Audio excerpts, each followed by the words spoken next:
I'm Jacqueline Rivas, Water Conservation Program Coordinator for UF IFAS Extension, Hillsborough County.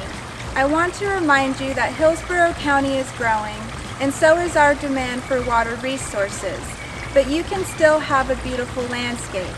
With the right resources and gardening practices like microirrigation, a beautiful landscape can be environmentally friendly.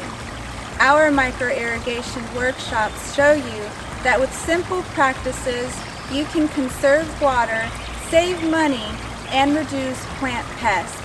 We provide you with a microirrigation kit to get started, as well as resources for plant selection and landscape design.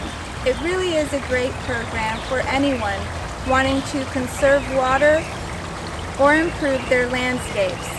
So click the link below to register for our next microirrigation workshop via Zoom. Keep busy, be healthy, and I hope to see you there.